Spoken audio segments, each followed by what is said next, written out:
Welcome to Jacobin Radio. I'm Suzi Weissman. On today's show, we continue looking at the coronavirus pandemic by shifting our focus from the United States to Scandinavia. There's a sharp contrast in policy between Norway, Finland, and Denmark, where isolation and quarantine are in effect, as compared to Sweden, where the economy is open and the death rate is much higher. Our guest, Mike Seltzer, is in Norway. He says learning from the experience of Scandinavia is instructive for the United States, as, for example, Georgia opens up for business while others stay locked down. We asked Mike to look at the history and politics behind these different approaches. We then turn to the U.S. and look at the American South with Mike Goldfield, who's just published book, The Southern Key, Class and Race and Radicalism in the 1930s and 40s, argues that the experience and failure of organizing the working class in the South holds the key, or at least explains the origins of the current state of the United States and the world, and that the defeats from that time closed off the possibilities for meaningful class and anti-racist politics, as well as for a successful labor movement for decades to come. All this when our program returns in just a moment.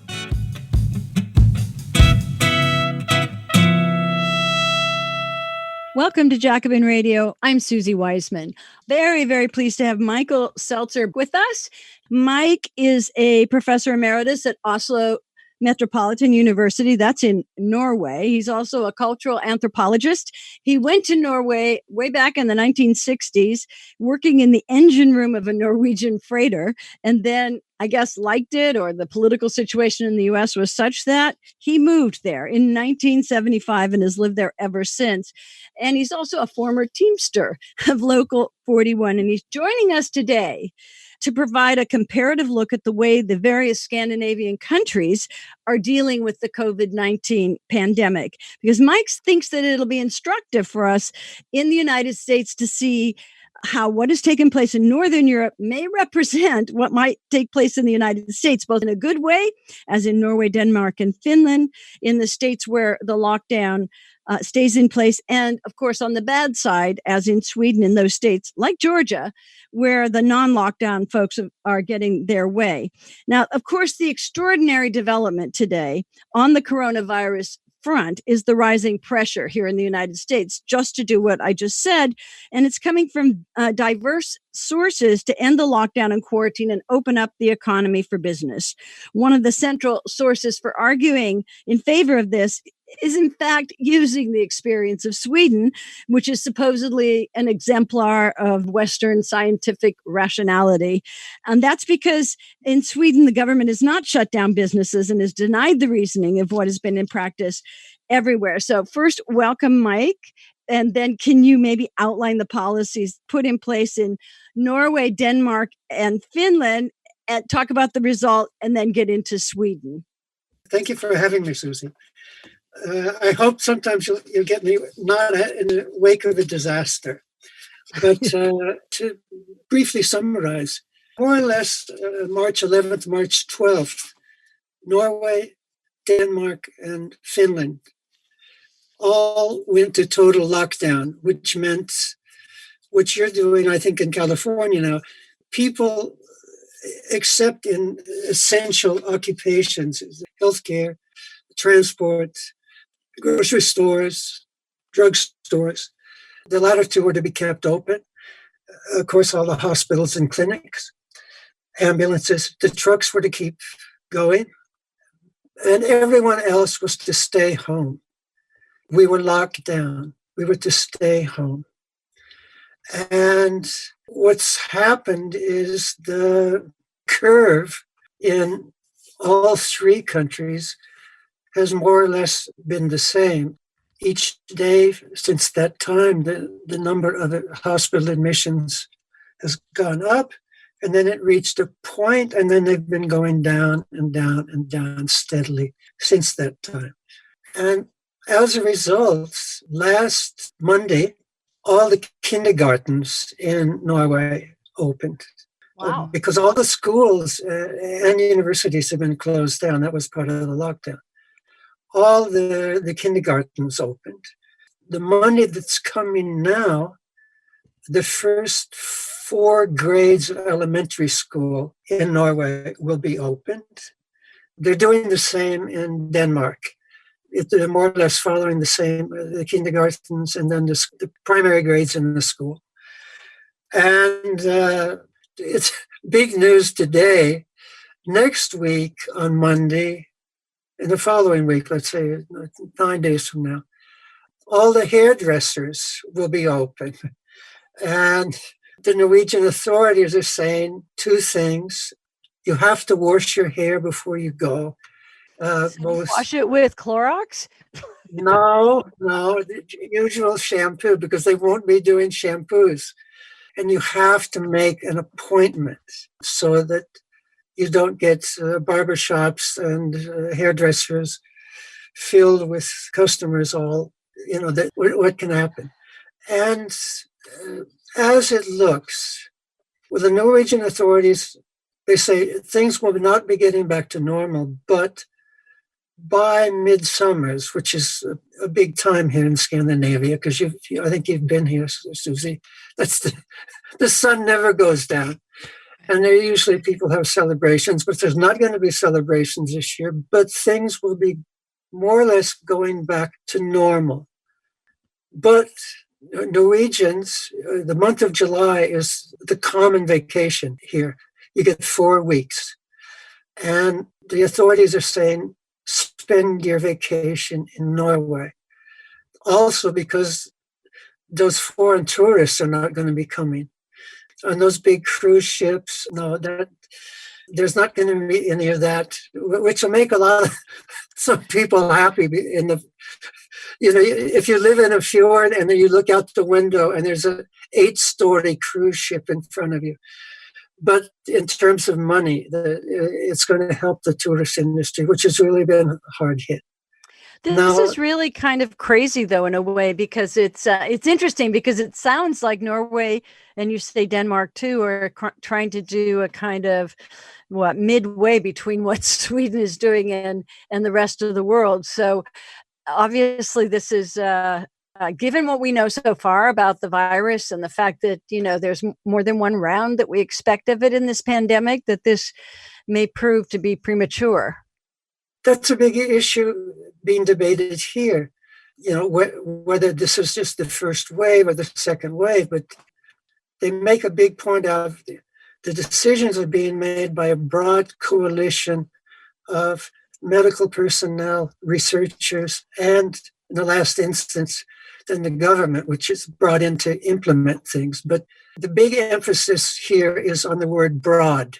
A broad coalition. It's a way of kicking our neighbor to the east. I'm not speaking of Russia, which is a neighbor to the east up north, but our big neighbor to the east, which, of course, our borders are closed, as is Denmark's and as Finland. Yeah. Norwegians returning, they're allowed to come in, but other people are not. And there's some Norwegians who have snuck over the border and then come back have been told they have to quarantine themselves 14 days. Right. Mike, Seltzer, let's move a little bit because this is incredibly interesting.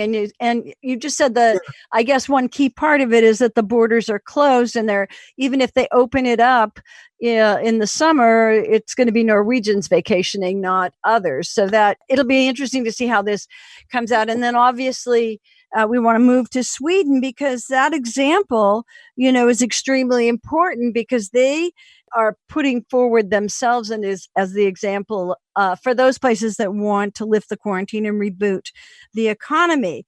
So I want to go into that. And also you just mentioned that Denmark, which now we know because of a famous Swedish-Danish series on the bridge, they're actually joined by a bridge. Did they close the bridge? And maybe you could talk a little bit about then just moving into what's happening in Sweden. Oh, I'm sure the bridge is closed. Well, we have a bridge, our main bridge that connects our main border with Sweden is over a long bridge, and it's closed. This is important for you listeners. Yeah. There's 5 million Norwegians. Population of Sweden is 10 million. So it's twice as big as Norway. As of today, 201 Norwegians have died. Mm. In Sweden, as of today, 2,192 Swedes have died with their policy. During the last week, there have been 6,744 reported cases of the coronavirus in Sweden. And in Norway, in the same period, there were 488. But now we'll get back to Sweden, because when the Norwegians, there's a lot of kind of language games going on. When the Norwegians are saying we've had this really broad coalition deciding on the policy about the coronavirus, it's kind of a cute academic way of saying we realize that in Sweden there's basically one person who is responsible. Well, and then let's go into that. Like, who's behind the arguments of keeping Sweden open, even where they're saying that they're making slight, accommodations to social distancing? And I'm glad you said that, because tonight on the Norwegian news, there was a picture of people in nightlife, and because it's really beautiful weather in Sweden now, nightlife in Stockholm, and people sitting outside clustered around tables and drinking, and contrast to us. Well, here's what's been going on in Sweden. The protege of the former state epidemiologist is a fellow named Anders Tegnell. Anders was a mathematician who then became a doctor. Well, in many ways, Anders Tegnell is the ultimate bean counter. Each day, 2:00, Swedish, they have a press conference. Unlike the press conferences you get to see in the United States, Anders Tegnell will be there, and then there'll be some people from the social departments, and there'll be some people from various departments. There's usually 4 or 5 podium, and Anders Tegnell will present. And he's presenting death figures and hospital admission figures and the number of people on respirators. But it's all numbers. And he's really good with he's a number guy. And in fact, with apologies to Hannah Arendt, every time I watch him, I think, this is the evil of banality. He's the bean counter. He only deals in numbers. Now, I did some, because I wanted to tell your listeners some important things. So I went back and I checked the chronology of Anders Tegnell. And what I found was, interestingly enough, in some ways it parallels that of Donald Trump. Because in February, he was saying, there was this kind of thing going on in China, but it really wasn't going to affect Sweden very much. Then on the 8th of February, and this is very important, my translation of the Swedish is pretty good here, so I'll give it when I say it's in quotes. When asked if Swedes could go skiing in Italy, this is the 8th of February, he responded, quote, "With regard to this kind of travel, there's absolutely nothing to worry about." The interesting thing is the ski resorts in Austria and Italy, where they came together, that's where a big source of the infections, the coronavirus infections, came to Norway from people who'd been skiing. Okay, on the 6th of March, 1 month later, Anders Tegnell told the Swedish newspaper Aftonbladet that there was 137 Swedes who'd been infected, but he felt that was the zenith of the curve. That was the top of the curve. And then he added, quote, and this I thought of Trump, "Viruses do not thrive well during the summer months." So, okay. Of course, we're seeing the virus is definitely active in tropical countries. Yeah, of course. Then on the 15th of March, let's go hop to the 16th, because that is the day that Boris Johnson in England and his medical advisors began to talk about the notion of herd immunity. That was going to be their policy. And Tegnell that evening on a show on Swedish television called Agenda, he says, and I quote, "I listen to the British because they are the best in the world when it comes to fighting infections." Wow. The next day, the Imperial College in London came out and said, no, this herd immunity idea is very bad. And to quote their report, epidemic suppression is the only viable strategy at this current time. And that's what Danes, Finns, and Norwegians did. But that evening, on another television show in Sweden, there was Tegnell together with a young doctor.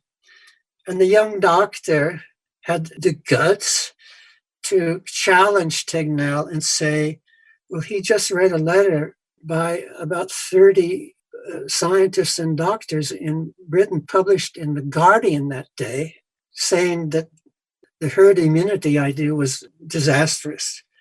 And Tegnell brushed him off and said he knew brilliant scientists in Britain who support his policy of keeping everything open. This is the whole point. This last week, I don't know, well, you all are in lockdown. You're watching a lot of television. And I thought one thing I should tell your listeners is I was never aware that from 1940 to 1945, when Norway was occupied by hundreds of thousands of Germans, Swedes were busy selling the iron ore from Kiruna to the Germans, and Sweden was neutral. And a lot of people have brought this up.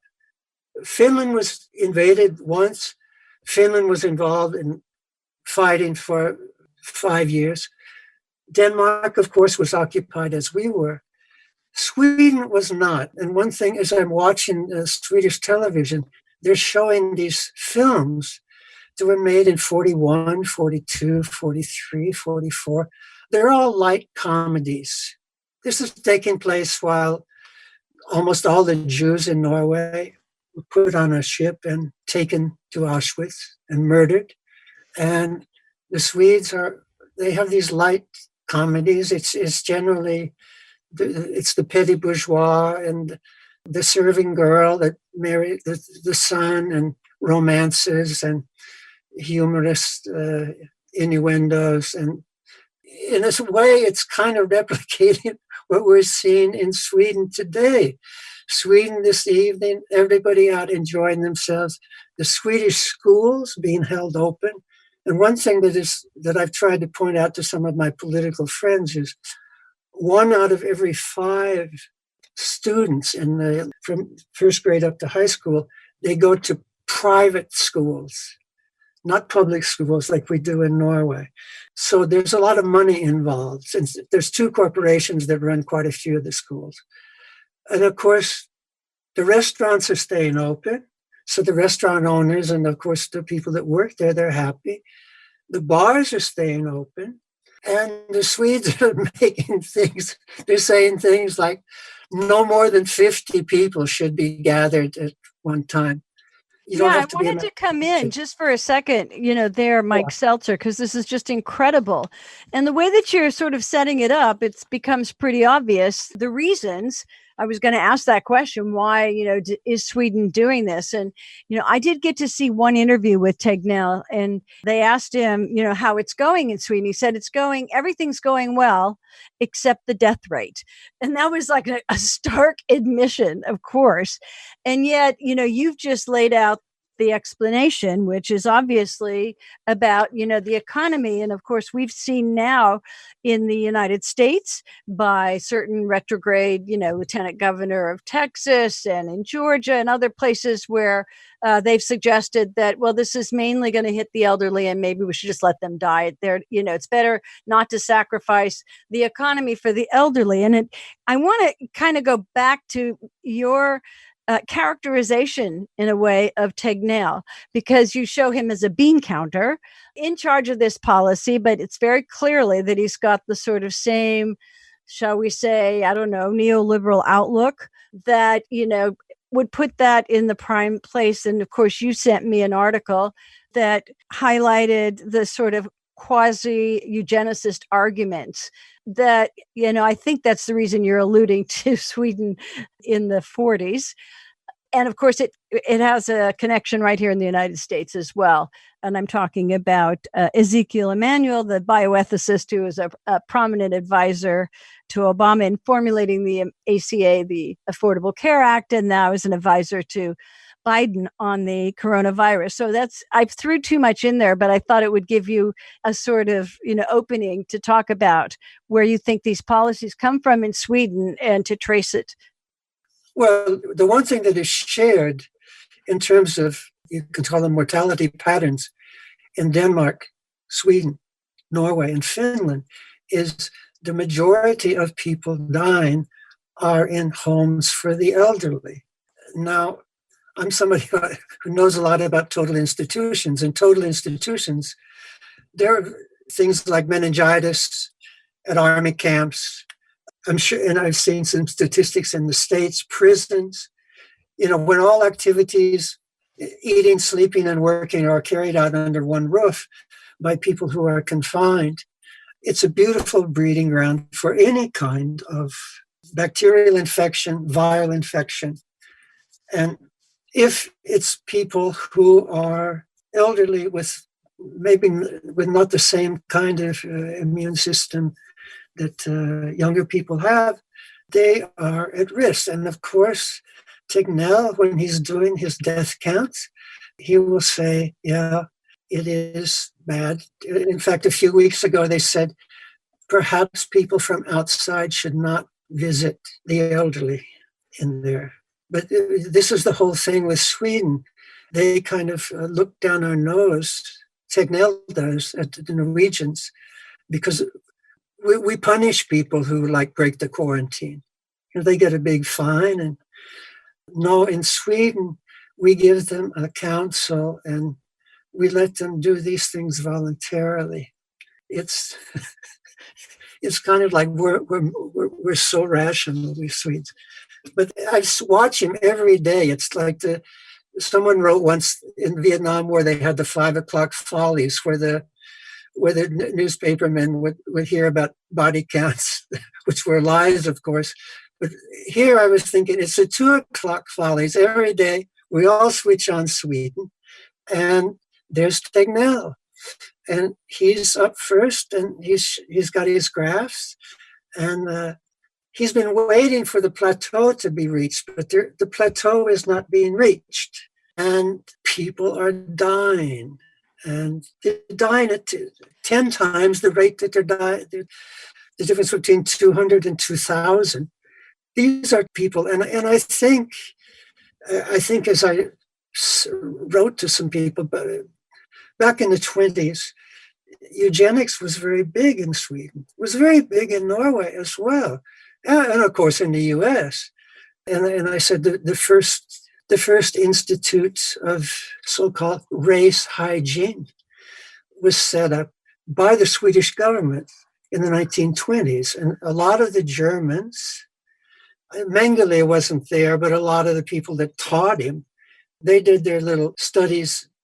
They went up to Sweden and then went back to Germany and then started this idea of, I don't want to use the German word, but lives not worthy of living.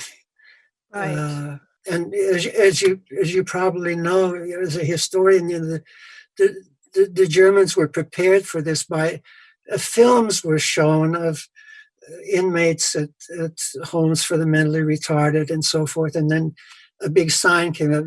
This person cost so many marks. And this group cost so many marks. And then this was getting them ready. And I think when we watched Tegnell, I did start thinking of Eichmann. But I said, you saw Tegnell on television. And I think, yeah, the evil of banality Do you see, because you're going into this, so do you think that this is a kind of modernized version? Death for the elderly, their lives are less important, they've lived their lives. That this is behind this sort of, the economy is more important than human life?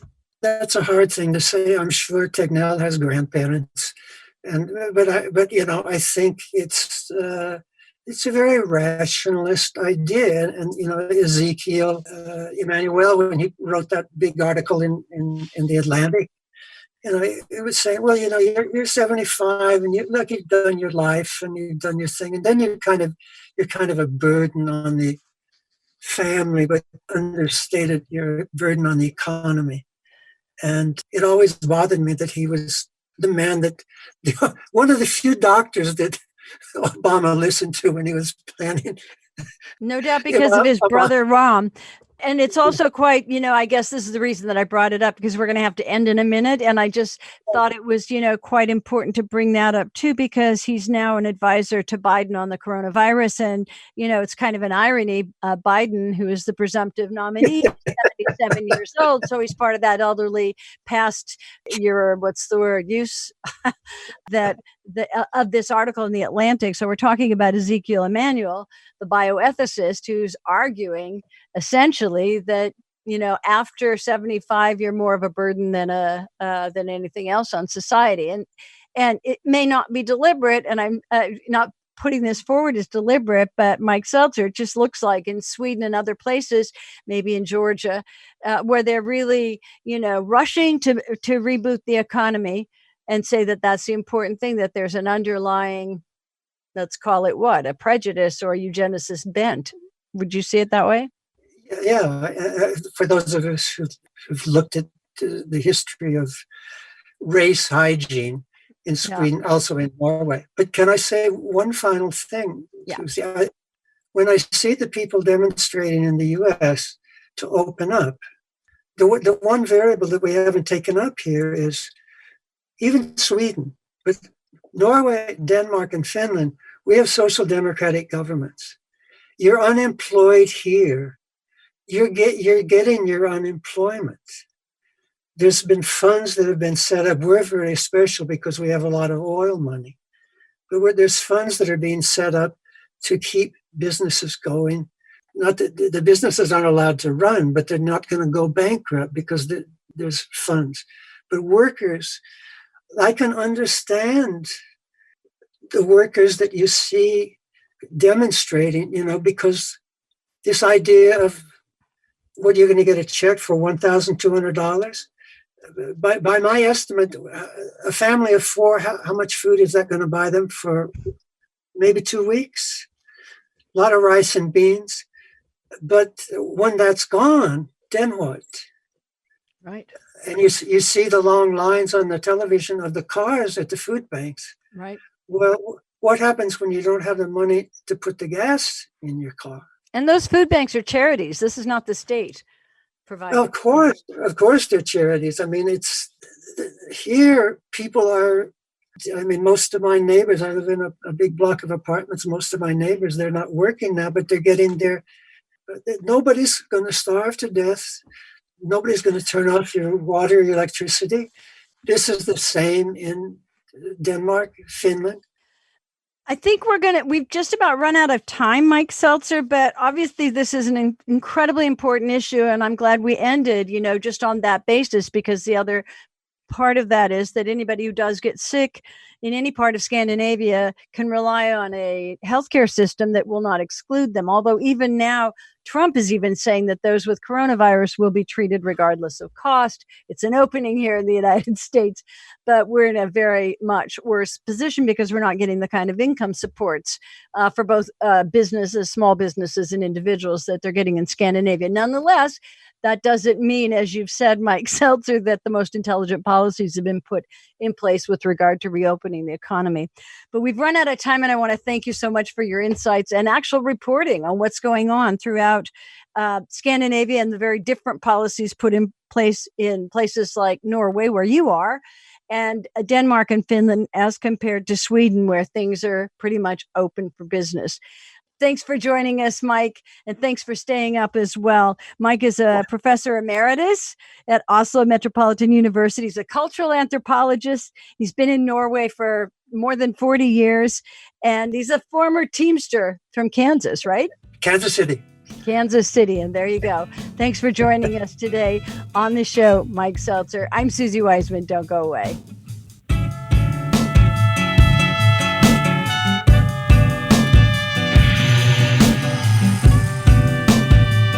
Welcome back to Jacobin Radio. I'm Suzi Weissman, and we're going to spend the rest of the time talking about labor organizing in the South.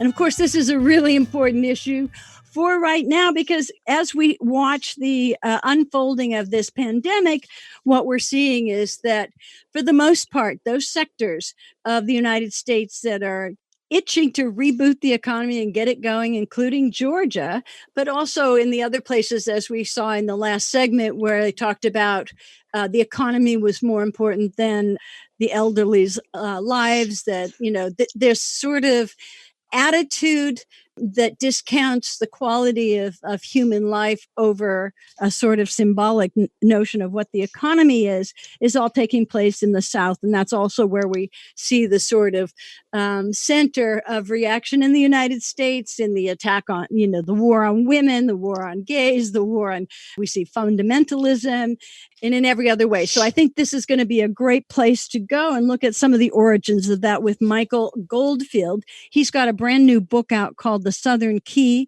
Class, Race, and Radicalism in the 1930s and 1940s, just published by Oxford University Press. And it's a very meaty but rewarding read, and I highly recommend that you get it.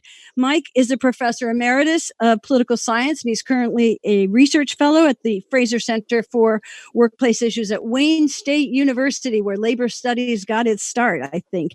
He's the author of a lot of other books and articles, and has had a lengthy career also as a labor agitator and organizer in a variety of industries, including 9 years as an assembly line worker at International Harvester in Chicago. Welcome to Jacobin Radio, Mike Goldfield. Oh, it's my pleasure to be here. Thank you very much. I'm really pleased. So let's just jump into, I began with this sort of introduction of why the South is an outlier on so many issues. And I think your book takes us right back into the relevant history. And in that, you argue that the political economic evolution of the South has been the key to determining the peculiar nature of the United States as a whole, not just its politics, but, in terms of its history and economics as well. And that peculiarity, as you see it correctly, I think, is in looking at the political weakness of the working class. And that's manifested in the lack of working class political party, as you say in your books and articles, as compared to elsewhere, and also in the weakness of the U.S. welfare state, or let's call it a social safety net. And it's your argument that working class political weakness, that comes down to the weakness of the labor movement, of working class organization and trade union organization. And you say in turn that it's the weakness of the trade union organization and politics more generally in the South that has been responsible for the weakness nationally. And so for this reason, you conclude, Mike Goldfield, that the failure of organizing in the South has been the key to the weakness of the United States. In other words, that's what the key is, the Southern key. And it could, if there were a turnaround there, it would make all the difference in the world. And so you focus on the important period, the 30s and the 40s. So let's just begin with that, not to put, I guess, too fine of a point on it. Your argument is that racism has been the key barrier to class organization in the politics in the South. So a key problem to overcome that has been how to confront the racism, and then, as it was in this period, Jim Crow. So with all of that, you have the floor, Mike Goldfield. Yeah, so my overall argument is that there's really two things that determine the characteristics of the South. One, which everybody focuses on, is the legacy of slavery, which leads to the South being the center of death penalty executions, the lowest levels of support, health care, children in need, and everything else. But the other thing where the potential for the South being transformed was in the 1930s and 1940s. And surprisingly, most people think that unions were unsuccessful, but there were half a dozen industries where unions successfully organized, starting with the coal miners, who, particularly in Alabama and in West Virginia, which is something of the South. There were large numbers of African American workers, and the unions were interracial unions with a great deal of solidarity between blacks and whites. So across the South, steel workers organized, metal miners organized, longshoremen in the Gulf ports from New Orleans and Savannah, Georgia, South Carolina, Charleston, all organized. And these are still important ports in the United States today. And in the places where unions were most successful, the politics of those areas changed. And one thing I highlight is Alabama. Alabama, not only coal miners and steel workers, but industries across the state, and coal miners were really critical. So by 1946, Alabama was 26% unionized, a higher percentage of union members, to put this in perspective, than exists in any state in the United States today. I just want to jump in for 1 second and say, just kind of underscore like the shock of that. For most people, they think of, there's the US and then there's, Alabama and Mississippi. And they're always thought of, as the kind of the bastion of reaction. And so you're saying that in this period that Alabama was a real exception. Well, it was still a bastion of reaction, but the labor movement was strong enough to transform the politics, at least partially, for a couple decades. So the CIO, the Industrial Union Movement, was a big supporter of someone who was elected governor, Big Jim Folsom. And Folsom said that there shouldn't be any poll tax, that African Americans should have the franchise, that his rallies that he had were interracial, and he was overwhelmingly elected in 46 and even in 54. And they passed very progressive worker safety legislation in the state and a number of other things. They put a lot of money into hospitals and the University of Alabama, et cetera. And the strength of the labor movement, particularly the coal miners, meant that workers who were difficult to organize in other industries in other parts of the South were organized in Alabama. Very strong labor movement, somewhat progressive, contradictory to be sure, but the Nation, for example, in 1946 said that Alabama, a deep South, former center of slavery, was the most liberal state in the South.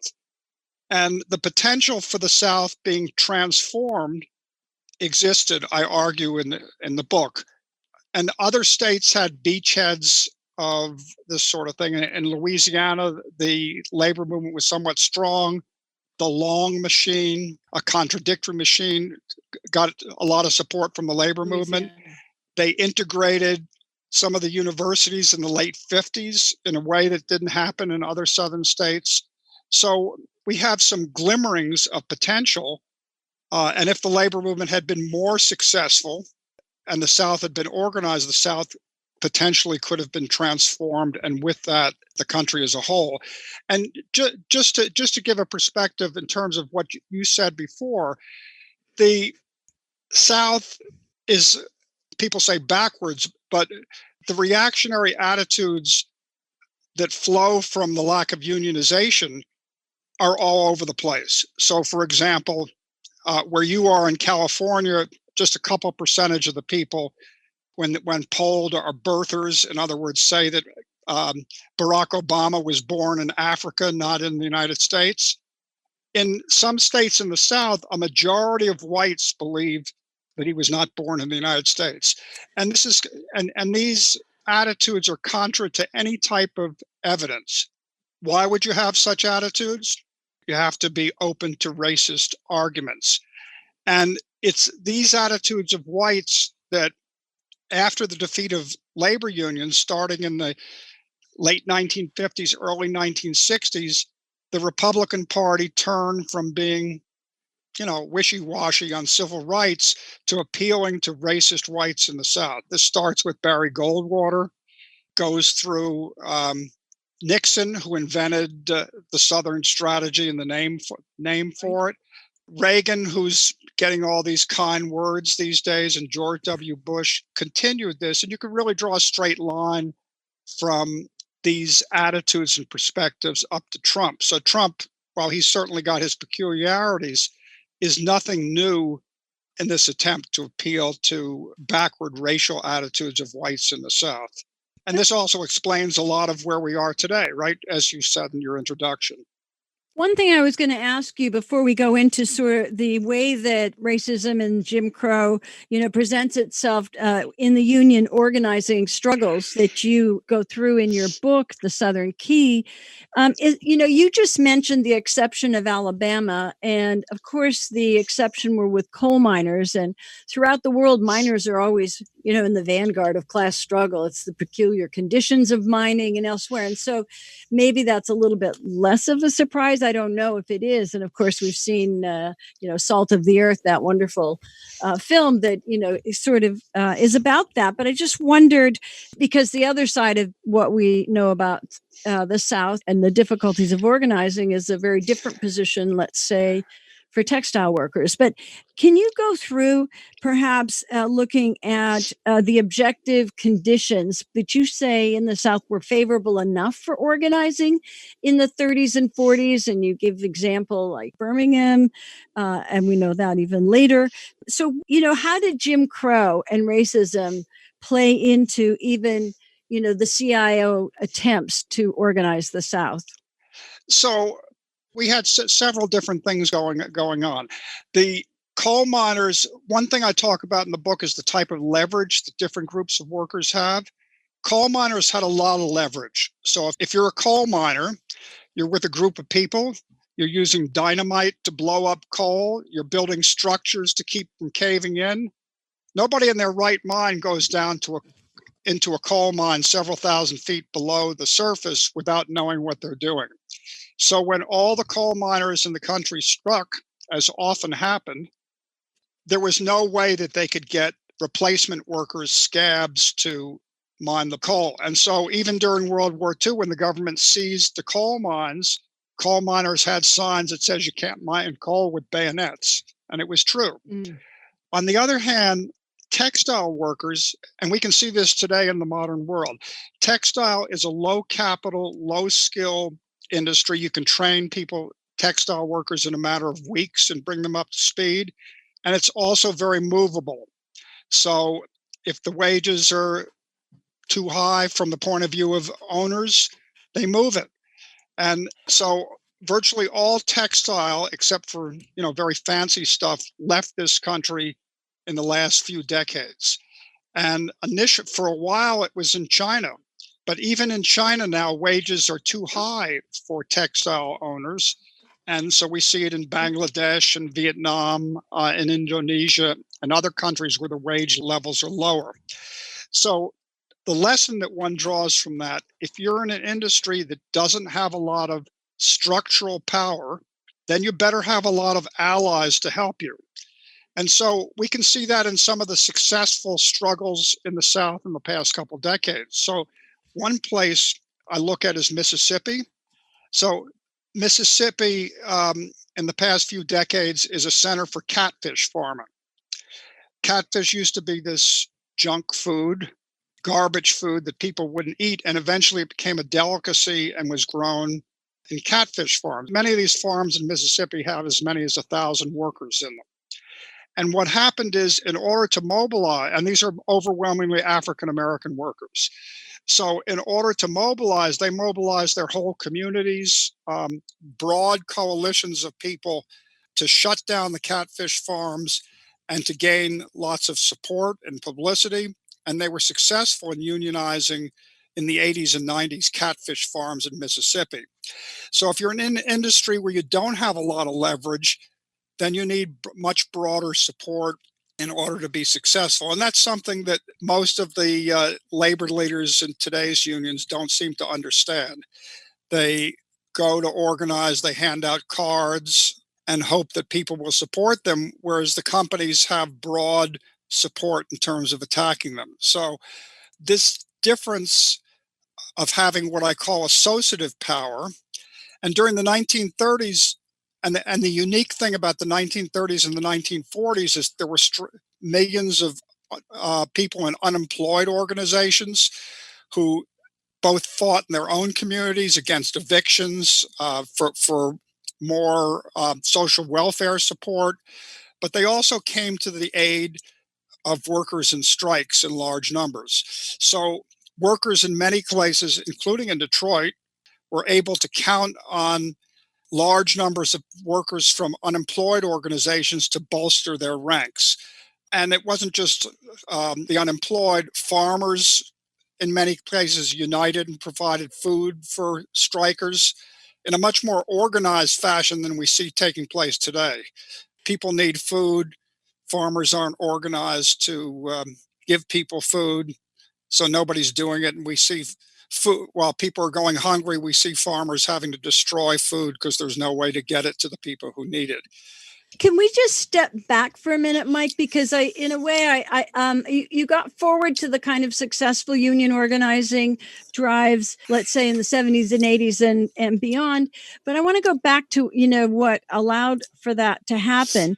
And you raised the issue of the workers that have leverage. We call it the workers who have social weight. And nowadays we call it the workers who are essential, because that's changed a lot in this era of the corona pandemic, when the essential workers are, the delivery, the warehousemen and women, the drivers, the grocery store workers, and all of that. But it's in this period, we're talking about, like you gave the example of Alabama and the coal workers versus elsewhere. And I just wanted to go back, because we started to talk about the role of race, to the internal politics of the CIO, which you do go into there in terms of the ultimate failure or success. And this leads us into, a really huge question about why it failed in the South to take hold, and the consequences, that we're still paying today for that. Yeah, so most of the unions that were successful at organizing interracially were left-wing unions. They mobilized broad support, as I indicated, and they also put race issues at the forefront. They didn't bury them. And one of the things that happened with more conservative leaders in the CIO, people we would call liberals, is that they tried to bury the race issue. They were afraid to organize Black workers because they thought that perhaps they would be alienated white workers. They kowtowed to racist politicians in the South rather than confront them directly. And this ended up being a losing strategy. And you see this today with people saying, well, let's just talk about class issues and not raise questions of racial oppression and racial discrimination and that sort of thing. So the mine workers, which were one of the few non-left-wing unions, they had it in their constitution that if you were a member of the Ku Klux Klan, you were out of the union.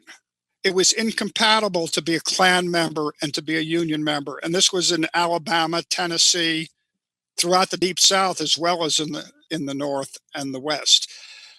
So Operation Dixie, which was the attempt by the industrial union movement after World War II, after they'd been successful across basic industries around the country to confront the South, were unwilling to challenge racism of whites. They kicked out all the left-wing organizers who had been so successful in the 1930s and 1940s, and they refused to take any allies, and even liberal groups in the South.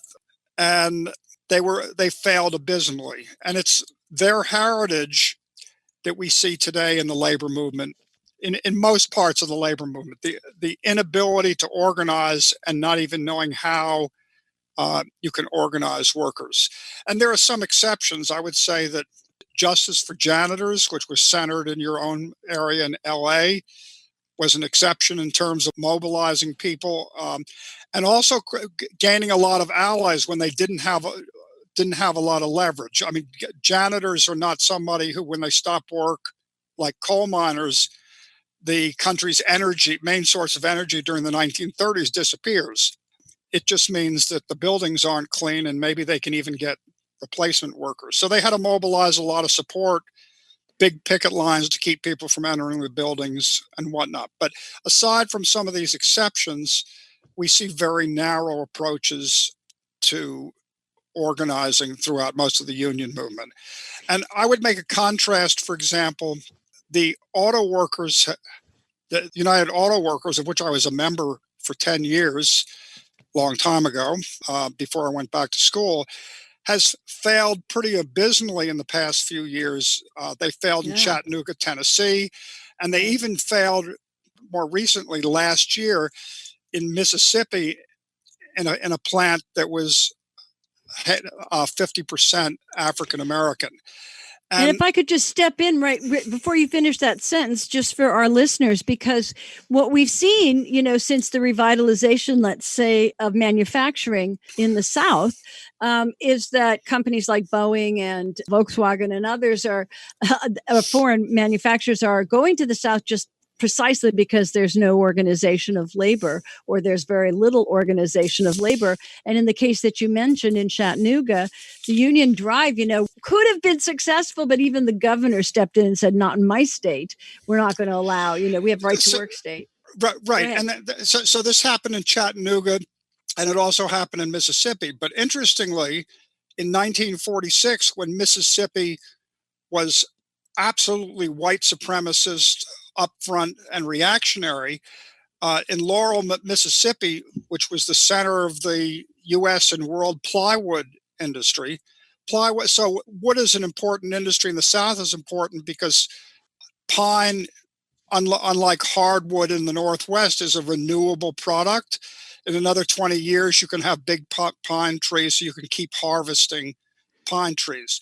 So Laurel, Mississippi is a town where they make plywood. And the major plywood plant, which had several thousand workers, mostly white, the CIO came in to organize. The racist governor, Senator Bilbo, the congressman from the area, Rankin, these were open racists in the Senate and Congress, came into town campaign, and it didn't make any difference. The majority of white workers voted for the union.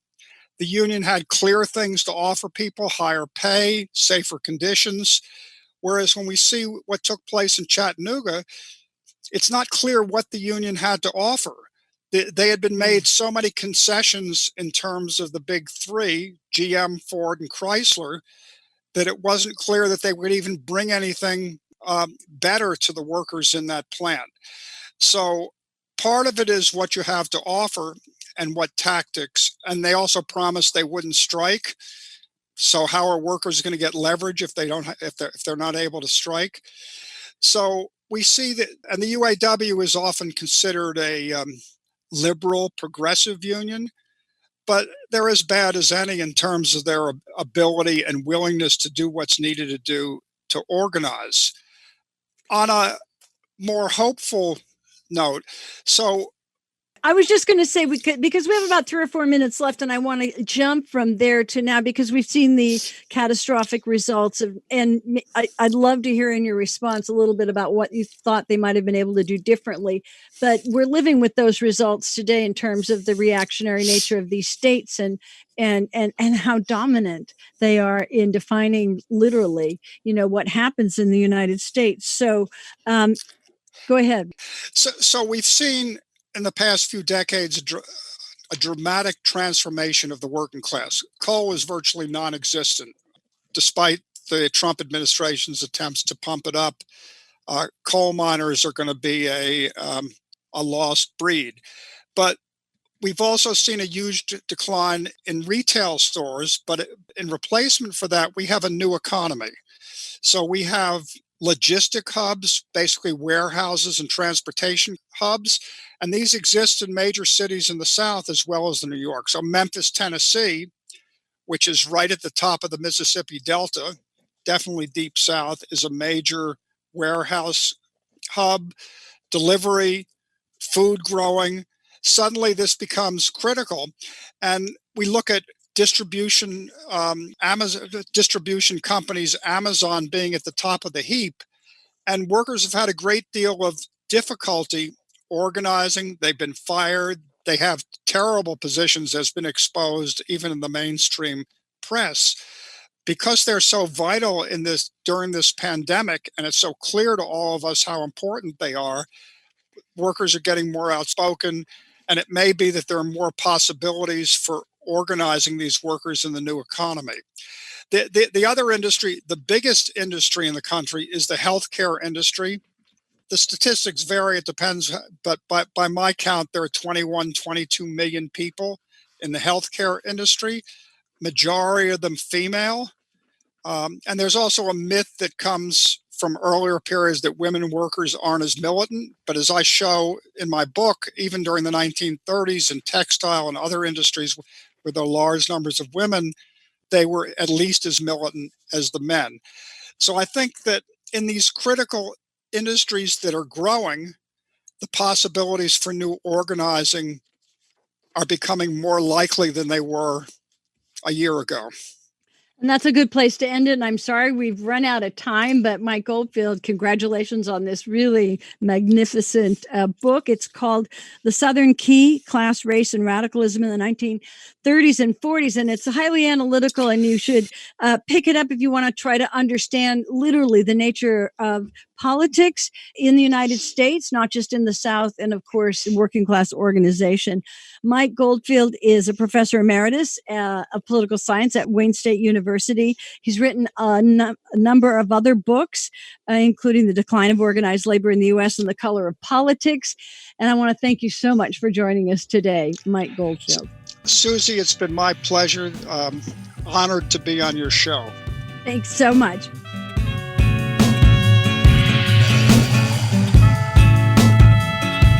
Thanks for listening. I'm your host, Suzi Weissman. This is Jacobin Radio. Thanks to producer and director Alan Minsky and to Jacobin Radio's Micah Utrecht. Bhaskar Sumkara is the founder and editor of Jacobin Magazine, and special thanks to Robert Brenner, and thanks to you for listening. I'm Suzi Weissman.